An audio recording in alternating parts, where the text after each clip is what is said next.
Hi guys, How are you? Andy and Jennifer Smith. We hope you're having a fantastic evening. Or better. So Or better. we're gonna talk a little bit about a big problem in relationships, and I have a story to share about myself, about my own junk. I kind of get to be vulnerable for you tonight, but not gonna share the story yet. We need to share. We need to share some principles first. So what we want to talk about, I think, for most of you, isn't going to be anything new, but it is life-changing. The problem is that it's still showing up. It's still showing up in our relationship. It's reoccurring in relationships with people we work with.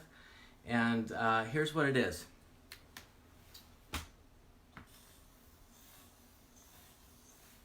A roller coaster for you. Squiggly line. This squiggly line is hurting all of us because this is something like that. Relationship. No, not relationship. Behavior. It is the behavior graph. And so everybody knows that you have ups, you have downs in your thoughts, your feelings, your words, your behavior. We have good times, we have bad times. And the thing that is hurting us in our relationships is this is what we tend to do. We focus on this area of the behaviors.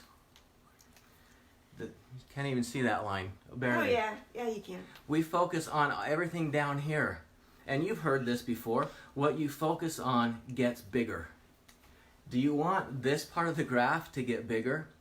And really the truth is it doesn't get bigger over here. It just gets bigger in my own mind.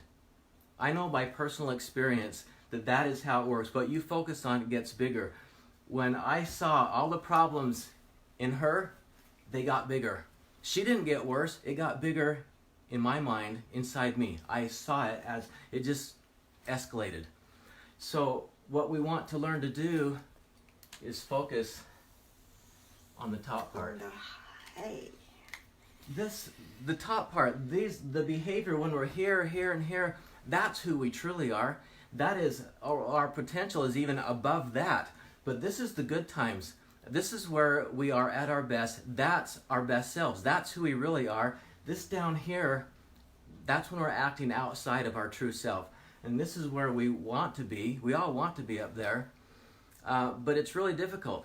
We find it really easy, is human nature, that we focus on all this down here. And it gets bigger. Oh, crap. Did you say that? There's worse words. There's worse words. And so, first of all, just a couple of tips to help you learn to focus on this top part. So, when you see this happen, recognize it. Write it down. You would be surprised how such a simple thing as writing can improve relationships significantly. Amazing. Writing is such a simple, basic tool in so many areas as we work with people. Writing is one of the mainstays of helping people in their relationships or whatever challenge they're facing. But when you see this happen, the good stuff up here, write it. And the other thing that's going to help you focus here. So, okay, writing. Let me say one more thing about writing. When you write, it connects. You get brain connections when you write. So when you write down, you recognize these points of the good behaviors, the good things that are happening in your spouse. When you write that down, then your brain recognizes that, focuses on that, it gets bigger for you. And connects the head to the heart, right? So we definitely want those positive feelings, right? We don't want any disconnection here. Yeah, connect the good stuff. So another good thing, in addition to writing, is when this happens, express gratitude, give praise. That also creates amazing, healthy brain chemistry for yourself and for your spouse.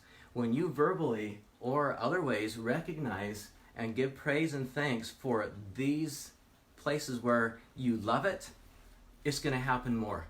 It will happen more. So those two things, write, give thanks and praise. Give sincere thanks and praise. It needs to be sincere. It needs to be genuine. That will actually change you inside first. It will help you see this more, and that is really key. So another thing that makes this hard to focus on the top parts of this graph is the fact that we ourselves are down here a lot. Have you ever felt that? And so when we're down here, we're looking at the world and other people through all of this junk that's down here. We're looking at them, we're looking at situations through all of our junk. And so... Is this where I get to share my crap story? Almost. Almost. So when it may not even be the junk in that person that you're seeing, because you're looking at them through all of your junk. You might just be seeing your stuff, and you think it's them because it's junk that you're trying to see the world through.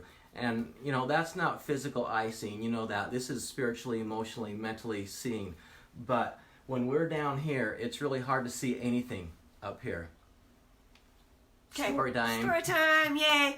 So, oftentimes when I do my morning prayer, and you're probably going to hear this more than once, I will ask, is there something I need to be aware of or focus on or do for the day? And what came to me one day was I needed to repent. And that this was the way to live my life on a daily basis. I'm like, okay, I'm like not this terrible person. I don't do a lot of bad things. Just a few, right? And so this idea of repenting, and as the day went on, my husband and I had this issue, right? What? Oh yeah, you guys are right there. I have to remember. There you are. Anyway, a little conflict, okay? A little disagreement about a particular topic. And as the day went on, I actually got more upset about it. It wasn't going away for me, and it was to the point where I needed to go and process this. And sometimes the first thing we think about is, I need to forgive this person. Forgiveness, that's the buzzword. We need to forgive other people, but we often forget that part of fixing ourselves, fixing our own stuff, our own pride. I literally had anger, my poor husband, I had anger and resentment towards him. And I wrote those words down as I went through this process of trying to let these negative emotions go, and realized that I'd been told in my prayer that morning I needed to repent. I needed to change myself, and I needed to purify myself, not forgiving him. So sometimes when we get in these conflicts and these tough situations, the first thing we want to do is think, oh, what are they doing wrong? I need to forgive them. But let's remember to turn it around and say, maybe I'm doing something that I need to repent from. Maybe I'm the one that's causing some of this negative energy. Now, it's not always that way. I'm sure there's times he does that, and I do have to forgive, right? But sorry. The idea is when we change ourselves, when we clear our own crap, then we can see the other person clearly, and we can see the amazing person that they really are, because our own crap will get in the way of that, right? So, recap. Write and praise what you see up here, and then get rid of your junk. Get yourself out of this low level so that you're up here. When you're up here, it's easy to see people up here. So it really is true. The more I work on me, the more I purify me, the better she gets. That is so amazing. The key to fixing your spouse is purify yourself. And the more pure, the more elevated you are, the better your spouse will be. Amazing. It works. Amazing. And the roller coaster ride can be amazing. It's amazing. Especially if you're at the top a lot, right? Because that's like the exciting part. You're ready to go down. and have a crazy ride of life, right? So sometimes the view from the top is a lot more exciting and a lot more pleasant. So good luck. Share your tips, how maybe you get rid of your own crap, or how you see the good in your spouse or other people. We would love to hear your ideas. And so we will catch you guys later. Have a great night. Yep, and a great week. Yep. Good night. Bye.